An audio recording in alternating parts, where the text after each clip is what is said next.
365, no sleep. Wake up. 365, no sleep. Wake up. Welcome to another edition of Gain and Retain 365, where our goal is to educate and motivate aspiring entrepreneurs on how to get started. Today we have a very special guest. I will allow her to introduce herself. What's up, everybody? It's the poet, the artist, the creator, and energy curator, Drekkia Writes, and we're live with Gain and Retain 365, and you know what's up. Yeah. So I'll just stop right there. You know, I'll introduce myself as just the poet, the artist, the creator, and energy curator. Ooh, I'm ready for these questions today that you got for me. I like that. I love your energy too. Look, I try to have a good energy. Yeah. One of the kids I worked with the other day, they told me, I like working with you because you bring the vibes. So just know I'm going to always bring the vibes. She bring the vibes. That's what's up. How you doing today? I feel good. I woke up this morning and I made this status on Facebook today. I said, I'm so excited to be alive today. I was talking to my mentor about how we're on this journey to like really grow and be somebody, but sometimes we don't stop and just enjoy like what's happening in the journey. We always trying to get to that goal, but we have to take a moment to stop and like really smell the flowers, because I'm so grateful to be able to be doing what I'm doing. That's what's up. And enjoy the moment. And enjoy the moment. Yeah. So I'm curious, if you will, just fill the world in on what it is that you do exactly. All right. So in simple, I do poetry for a living. I always love to tell people that. But I am a master motivator and a teaching artist. So I love to use the arts as a way to reach youth. So I go in, I teach poetry workshops as a vehicle to help students learn how to really channel their emotions and facilitate self-expression. And then I also work with youth educators as well to show them how to use the arts as a vehicle to address social emotional learning. Okay. I'm an author. I have a couple of books that I've published. 17 Mirrors. It's my book of poetry that I dropped in 2018, and I have a new book coming out called The Art of Securing the Bag, and it's 27 ways to monetize your talent. So I really love to empower people to know that whatever it is that they do or have a talent in, like they can literally create revenue through that. That's dope. So I'm curious, how long have you been doing poetry? When did this start? Yeah, I've been doing poetry since I was 11 years old. I was introduced to poetry by way of my 6th grade teacher. Her name was Crystal Braswell. And after that, I would always write my poems on this construction paper, and I would put it on my wall in my room. And after that, in 9th grade, I actually felt like a poem was given to me. It really came to my spirit because it woke me out of my sleep, and I had to write it. And when I wrote it, I read it to my mama, and she was like, oh my God, I feel like you're telling my story. I want you to read it at church. And I was like, oh, okay. Wow. I read it at church, and you know, the church people, they make you feel real good. They made me feel like I did really good. So I thought I had a gift and a talent. So I started doing public speaking classes to try to hone in on my skill set. And then I was introduced to the like underground world of poetry. There's a guy named True Poet. I had went to a poetry slam that the Little Rock School District was putting on, and they let me perform. I couldn't compete because I was going to East End Charter School, and they didn't want me to win their school's money, which is totally fine. But after that, I learned about like the performance aspect of poetry, and I became a part of a team called Foreign Tongues, which is a national poetry troupe.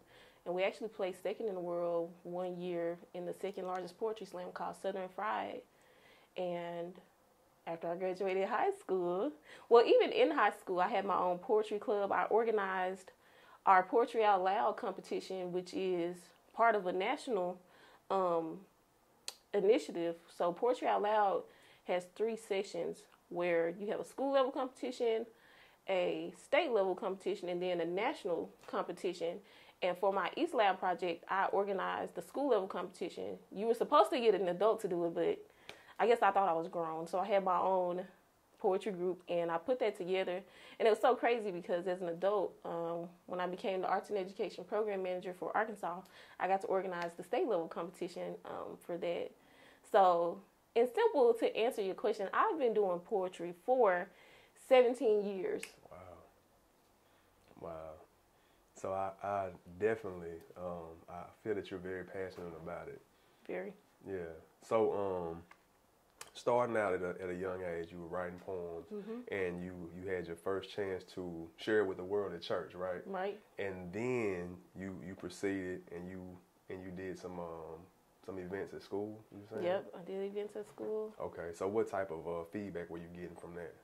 It was good. Now, with Poetry Out Loud, it's a recitation competition, meaning you have to recite somebody else's work. And I had one student that was in the group. His name was Malik Duhart. I'm so proud of him. But he had won, and afterwards, he just talked about how, it really made him feel good that he was able to do something like that and win, and his parents were proud of him. So the feedback was good. I was known as the girl that did poetry at school, literally. So all the students who did attend my poetry workshops, they really loved it. They really enjoyed it. Sometimes in my Facebook memories, I see like the comments they used to post on my timeline talking about how excited they were to be able to come to poetry class. So that made me feel good, like I was in alignment with my purpose. That's dope. That's dope. So, how supportive was your family as far as with your poetry? Now my mama, she gonna boost me up. It don't matter what. So they were definitely supportive. My mama, she always just encouraged me to write. Now, as for my daddy, I can't really say he was supportive because actually my poetry was about him most of the time. So I don't think he know just yet unless he come across one of my videos on Facebook. But my mama, she always just encouraged me to do my poetry. She really believed in me.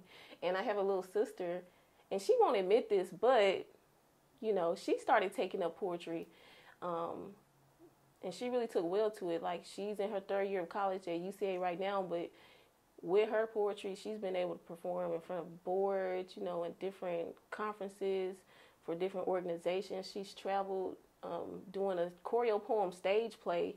So I know me doing poetry, really impacted her and helped shape the wonderful poet and artist that she is. Wow. So, what doors of opportunity has this gift opened for you? Wow. It's opened every door Really? possible because my first opportunity I got to teach a poetry workshop was with an organization called Arkansas Learning Through the Arts. And I was a teenager. I taught at a school in High Springs, and I was teaching them about Langston Hughes. But once I realized that, wow, people actually go in and use poetry as a way to like work with students, I was like, okay, I can really do this. So having that talent of poetry, it allowed me into the door of being able to teach poetry workshops because I hadn't had no experience in it, but somebody, passed the torch to me and said, hey, just try it. And after that, I just really stayed with it because I learned, and before I say that, actually, after I worked with Arkansas Learning Through the Arts, they didn't bring me back for a second round. I don't think I did good the first time I tried this out, but I was able to work with an after-school program under the direction of Sheila Hayes, and that's where I got the opportunity to really thrive in my skill set with using poetry to work with youth. So I taught poetry and creative writing in an after-school program. I was at various schools in the Little Rock School District, and I learned like how powerful of a tool it was in working with students, because not only am I giving you a chance to like express yourself and talk about things you don't usually get to talk about, but we're also simultaneously increasing your communication skills, your comprehension skills, because something that I recognize with students, and especially minority students, is there's this blockage around their voices. And me being me, I'm always going to want to bring the best out of any student that I work with. And poetry has just been one of those simple tools that will get them to get up, stand up, and speak. And we would just do that every day until they start to feel comfortable and powerful in using their voice, because our voice is one of the most powerful things that we own.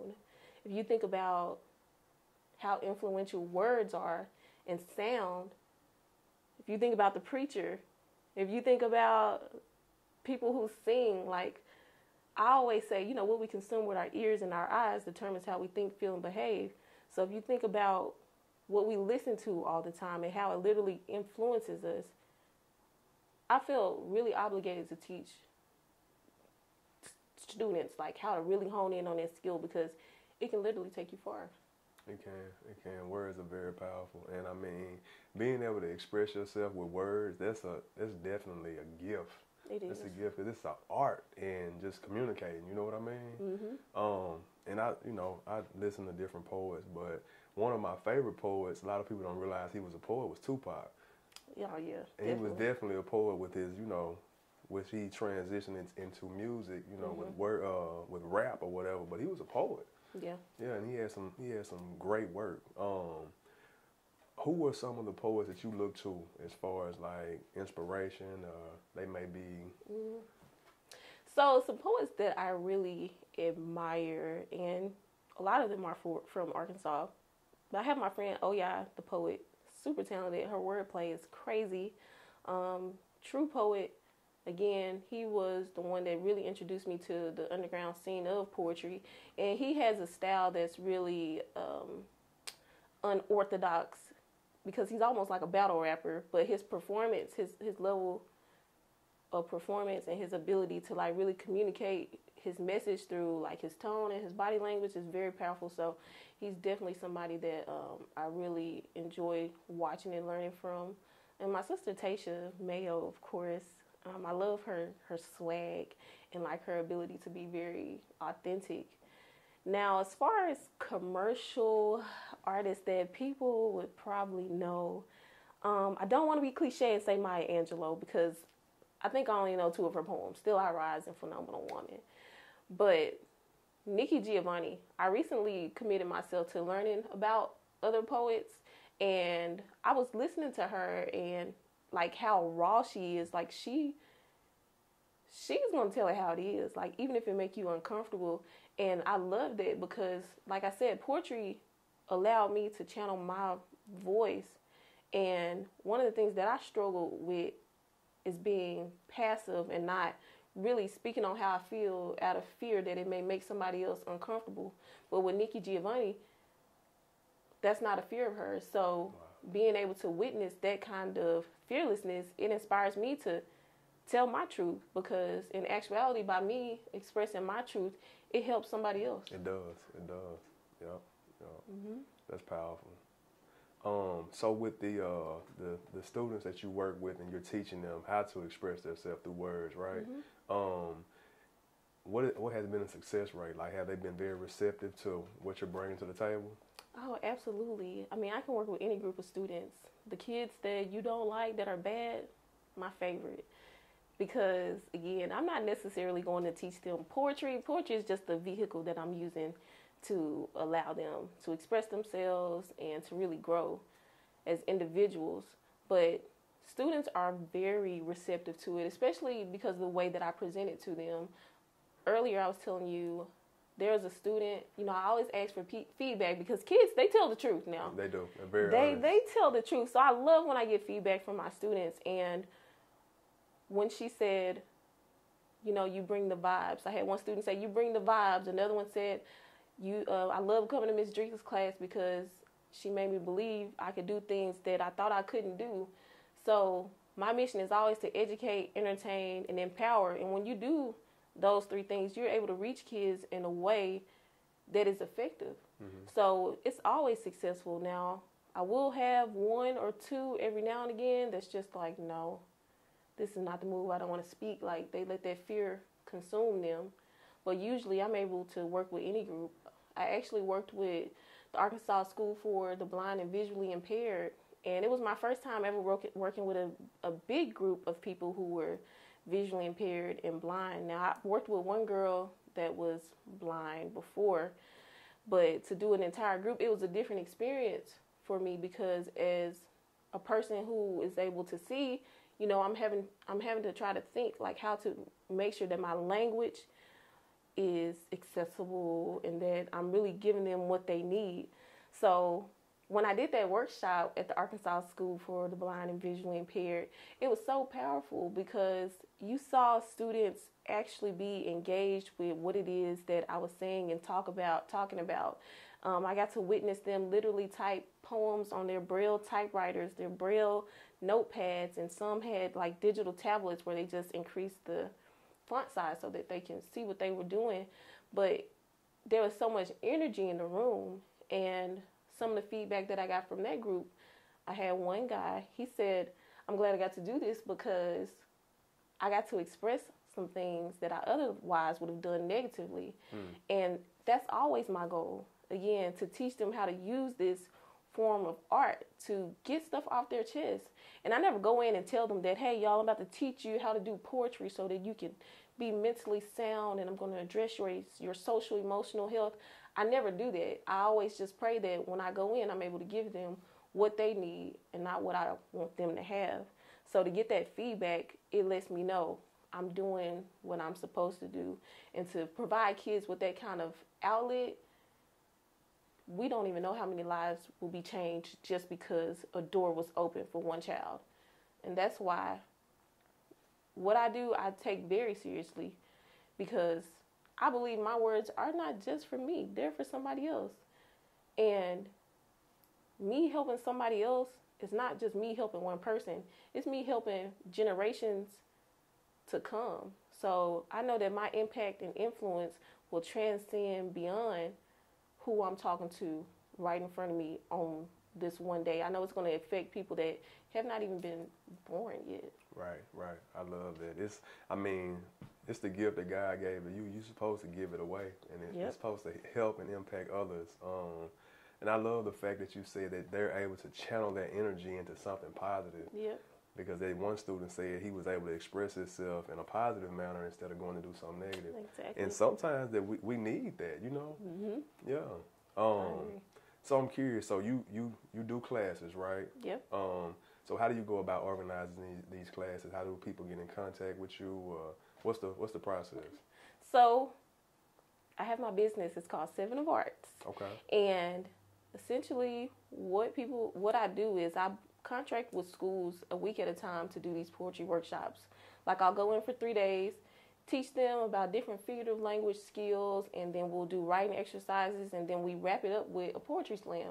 That way, whoever's in the school, the staff, the family members, they can actually come and see what their students have been working on. But people can reach out to me via my website, 7 of Arts, and book a time for me to come and work with their students, whether they be an organization or a school or a church. Anybody that wants to bring me in, I'll work with them. And in addition to my poetry workshops for youth, I offer professional development for youth educators. So even with them, I teach them how to use the art of poetry in their classroom. And I also do it to where I take them through the whole workshop themselves so that they get the space to be able to express themselves too. Because a lot of times we forget about the educators. They're people too. Like they're working to make sure our kids get what they need, but they need that safe space too to be able to express themselves. Right. I'm curious, do you have a background in education? Do I have a background in education? Not degree-wise, but I have been in schools literally since I was 18. Okay. But I went to the University of Central Arkansas, and I got my degree in insurance and risk management. Really? So it's a bachelor's of business administration degree. Okay. Had nothing to do with education. Wow. Okay. You're not an arts major. Okay. I'm Wow. not. And you know what? I did that on purpose. I didn't want to go to school for something that I feel like I was already skilled in. Mm-hmm. And I did used to want to be a teacher until I didn't want to be a teacher no more. Mm-hmm. Yeah. Yeah, that's crazy. So I never wanted to go into the formal role of teaching, because there you don't have the leeway or the freedom to give them what you need. Well, at least from what I'm wanting to give them, I knew being in that in one of those core areas, I wouldn't be able to do what I'm able to do in an after school setting, or if I'm coming in at like just a week at a time with students. Right. Mm-hmm. Okay. And the name of your business is 7 of Arts. 7 of Arts. And how'd you come up with the name? I came up with that name because I really love the number 7, and we know that the number 7 is the number of completion, and I believe art completes life. So 7 of arts is completion through the arts for me. So. I like that. I like that. That's dope. So, and how long has that been in existence? That has been in existence since October of last year. I formally started my business as an LLC. But before that, I was just operating under my own name. But last year, I was working as the Arts and Education Program Manager for the state of Arkansas. And I was sitting in my desk one day, and I was planning out some dates for the next year. And something just said, girl, you're not even going to be here that long. And I was like, oh, okay. And I really just took that as a sign to go ahead and do what I knew that I really wanted to do, which was being able to get back into the direct service aspect of the arts. Because originally what I was doing was just helping artists and art organizations get money to implement arts into academics. But I wanted to be back in the classroom, you know, doing the direct service part of it. So I quit my job November of 2021, and I decided that this is what I was going to do full time, and that I was going to make my skill, my talent, and my gift provide for me. So I've been doing that since last year, and literally when I left my job, I did not have nothing lined up. Like I thought I was crazy. I'm like, girl, you didn't save up for this. How are you going to pay your bills? How are you going to do that? But I had to release that fear, because I'm always talking about not letting fear hinder you. So I had to really eat my own words and say, hey, you know, I know that this will work out. Right now, it doesn't look like that because you don't have nothing lined up in place. Right. And I'm like, I'm just going to have faith in myself, have faith in God, and I'm going to leave. And when I left, I locked in a contract within 2 weeks, a 5-month contract within 2 weeks of leaving my job. And it was just confirmation that this is what you need to be doing. Like, do it full time, do it full out, and make it work for you.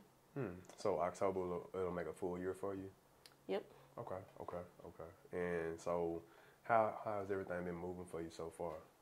So it's been moving. Now I'm still working on like really solidifying more long-term contracts with organizations, and really catching my stride and not having to work so hard to get business, but bringing in so much business that I have to bring on other people. But definitely, I still have been getting contracted. You know, thank God I've been able to still provide for myself in everything, just doing what I love. So that makes me feel really good. And that's another reason I say, you know, I feel so excited to be alive today, because I'm like, wow, you know, I did something that was so scary, which believing in yourself is very, very scary. But I did that, and it literally, my talent made room for me. And I'm so grateful for that. And I'm very confident that my business and my organization will continue to progress. It will. Mm-hmm. You have so much passion that you're full of purpose. I know you're gonna be successful. At this moment, is it currently a one-woman army? It's just you? It's just me, but I'm training up a couple of teaching artists right now to bring them on, because my goal is to touch 5 different states this year. I will touch 5 different states this year. So I'm bringing on a couple of other individuals so that we can spread the workload. And I'm also just in the process of thinking about ways to scale this business and make it more accessible. So I am planning to create digital products and things that people can buy that don't require me to like literally be there in their presence for them to be able to get the benefit of it. Okay. And I know you mentioned earlier about your upcoming book, how to monetize your art, monetize your content, whatever it is. So what are some of the ways that you monetize your IP, your intellectual property? Man, y'all got to get the book to see that. No. No, one of the biggest things to be able to monetize your talent is to not wait for the opportunity, but to create it. So no matter what it is that you do, can you create an opportunity for yourself? Can you put on your own show and your own event to help bring in revenue? You can sell products. I know whenever I do any event, I'm going to always have some books or some shirts, because right after you get done performing, if people like you, they want to take you home. Like, they probably can't physically take you home, but if you can have something that they can purchase, then you can end up making more money than you probably got paid to come out. True. You know, and that happens a lot of times for me. And even in one of my ways to monetize your talent, I have a section that says when to free and when not to free. So a lot of times, especially with artists, people want to pay you an exposure. Say, hey, you know, I want to book you. I can't pay you, but if you come out, you get some exposure. And sometimes people are they're resistant to that, but I'm actually an advocate for exposure. You know, if it makes sense, go out there and do it. But at the same time, you have to know you're going to have to figure out a creative way to make some money before you leave there. I can do something for free, but I promise you, I'm going to leave with some money because that's just how I am. Right. But having you some products, knowing how to network, because you may go to an event that's going to pay you an exposure that's actually putting you in front of people who can pay you and book you. I know it happened to me several times where I'm doing something for free, you know, out of the goodness of my heart because I wanted to, but I'm leaving with 3 or 4 contacts that I'm going to be able to get paid from. You know what I mean? So knowing and understanding when to free and when not to free is very powerful. And also investing in yourself. Like when you invest in yourself, that's you putting out to the universe that you believe in what it is that you do. And that is going to come back to you tenfold if you really and truly believe in what it is that you have and what you do. Oh, wow. The top thing to do is invest in yourself, knowing when to free and when not to free, and creating the opportunity and not waiting. And of course, and I'll name 2 other things. I don't want to give y'all the whole book, but creating digital courses or ebooks and selling those on the internet. Great ways to be able to monetize what you do. And then the last and final thing, and I really don't want to tell y'all this secret because I just believe I need to package this up and sell it to you. But one of the number one things is to teach what you know. I'm a poet. Majority of my money does not come from people booking me to perform my poetry. It comes from people booking me to teach poetry. Really? So if you have a skill or a talent, offer it back to the world by teaching it. And especially, I know we're in a season where people have a lot of digital courses and they claim they can help you do this, that, and the third. But I know a lot of people who don't put out information that they have because they believe that they have to be an expert in what it is that they do. And that's not true. Somebody said something that really changed my mindset. They said, you don't have to be an expert. All you need to be is one step ahead of somebody in order to help somebody. And that one step ahead of somebody can produce income for you. So how can you teach what it is that you know and package it in a way that can get you some pesos? I like that. Appreciate them tips too. That's good. But y'all stay tuned and y'all pre-order that book as soon. I think October they can pre-order. Yes. Well, actually, my book it's already out on pre-order. It will be dropping in this year, 2022. But if you go to my website, Drekkia.com, you can pre-order The Art of Securing the Bag for $20. Yeah, y'all go get that for sure, for sure.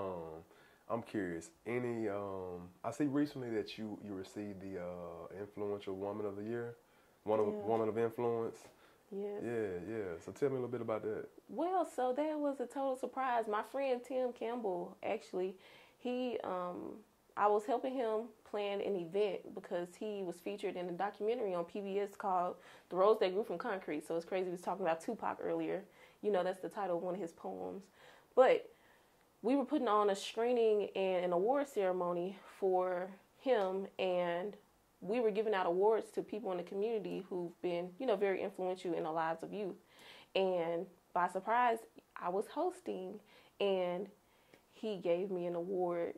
And I just really appreciated that, you know, because it always feels good to be recognized by others. But also, too, I always remember that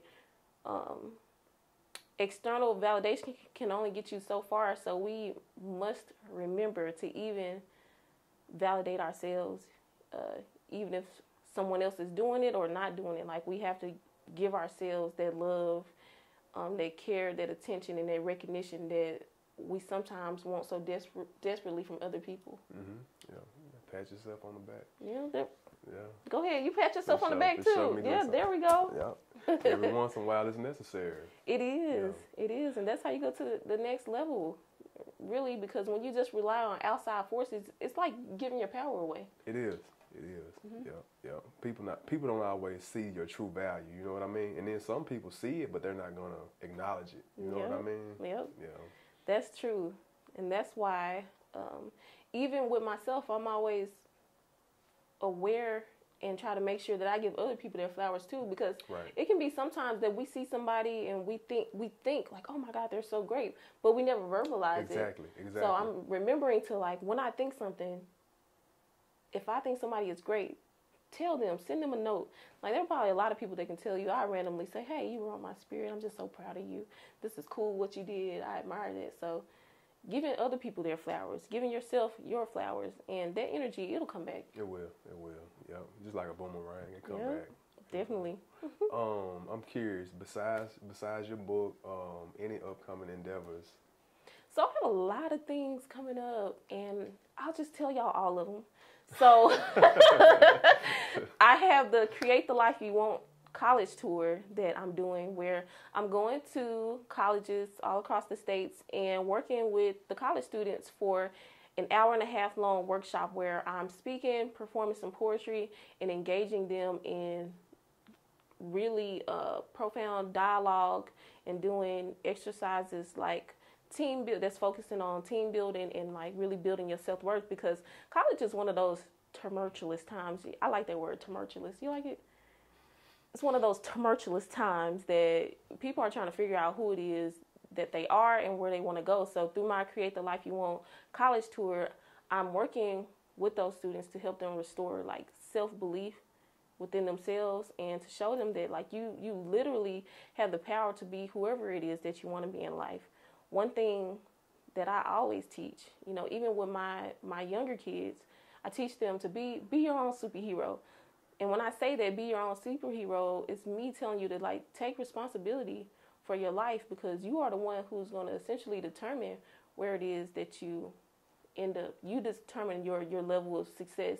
And when you give people their power, man, there's no limits to where they can go. So Create the Life You Want tour happening all year. And the next thing I have coming up, I'm doing a 10K campaign fundraiser for my organization, 7 of Arts, because I want to create a nonprofit branch of it so that I'm able to provide services for students who don't necessarily have the access to them. So I have that, and I will be hosting my Arts and Education Soiree on July 7th. And you can find information about that by following me at Drekkia Writes. I'm pretty sure he's going to have the name tag somewhere on here. But I have that. And on April 27th, I have a poetry slam that'll be at Mosaic Templars from 6 to 8 p.m. So I'm bringing real poetry slam back. And poetry slam is when people compete with poetry, and there's rules and regulations. So it's different from just an open mic and you sharing your work, but you're literally competing against people. There'll be 5 unbiased judges, and they grade you on a 0.0 to 10.0 scale. We drop the highest and the lowest score, and then the highest you can get is a 30 for each round.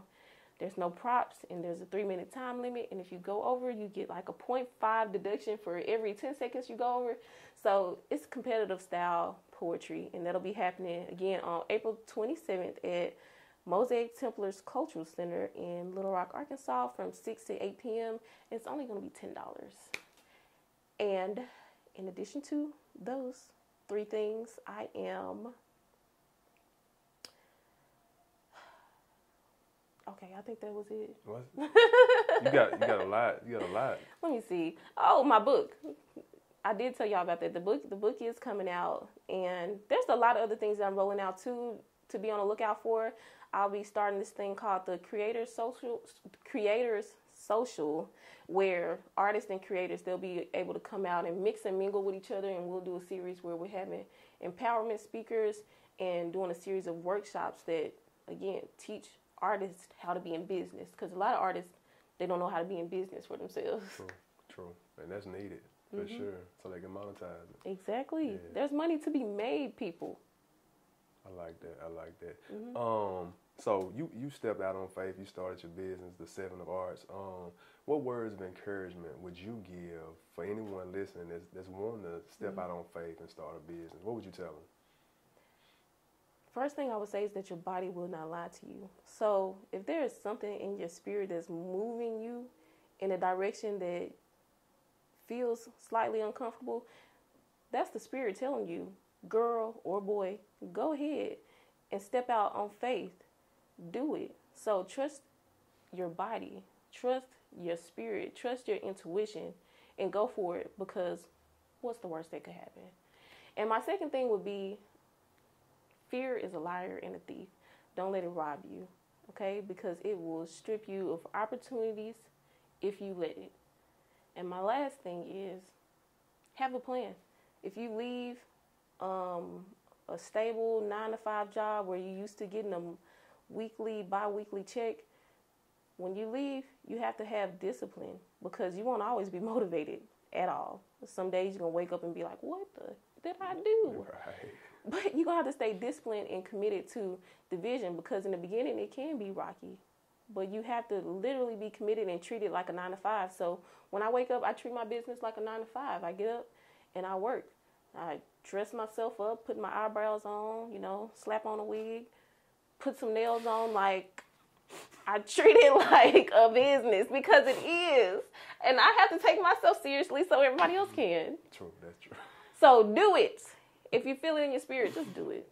Just do it. Like Nike, just do it. Okay. Yeah, and get the check. Oh, wow. That was good. Bars. I felt it. Yeah. Do you do poetry? I don't know. You rap? I used to try. Every I young black man felt it. tried to rap once before. Let us hear something. No. I ain't Oh, gonna do man, that. he's shy. Nah, you're gonna have to give a poem before I give a verse. I'm always down. Look. I ain't gonna tempt you. I ain't gonna do it. I ain't never scared. Look. I'm curious. How are you able to be reached? Social media handles, however. Yeah, so you can reach me on all platforms at Drekkia Writes. That's DrekkiaWrites. And literally, if you Google me, I'm probably the only one that'll show up. So it will not be difficult. My mama gave me a very unique name, and I'm appreciative. So Drekkia Writes everywhere. Drekkia on Instagram, Drekkia Writes on Twitter, Drekkia Writes on Facebook, Drekkia.com, Drekkia Writes on LinkedIn, Drekkia Writes on YouTube, Drekkia Writes on, everywhere. Now, Writes, that's not your government name. It's not my government name. Okay. So I do want to let people know, my government name is Sandrika Morning. So my last name is Morning, like good morning. But my full name is Sandrika Vicky Morning. And I came up with Drekkia Writes because Facebook wouldn't let me use my real last name. Really? Right. They won't let you use Morning. Well, it didn't let me use Morning. I know with my mama, she dropped the G on her name so that she could use it. But I don't know why they were hating, but they did. But I like Drekkia Writes. It's cool. It is. I do. I like it too. I was It's just wondering, fitting. like, is that a real name? Like, No. that's more than a coincidence. And she's a poet, author, and all this good stuff. No, Sandrika Morning is definitely my government name, and it's my school board name. So I always love to tell people, Drekkia Writes and Sandrika Morning, two different people. So Drekkia Writes does not represent what I do on the school board. You gotta remember that. Politics get crazy. Yeah, it do. They control the world. Yeah.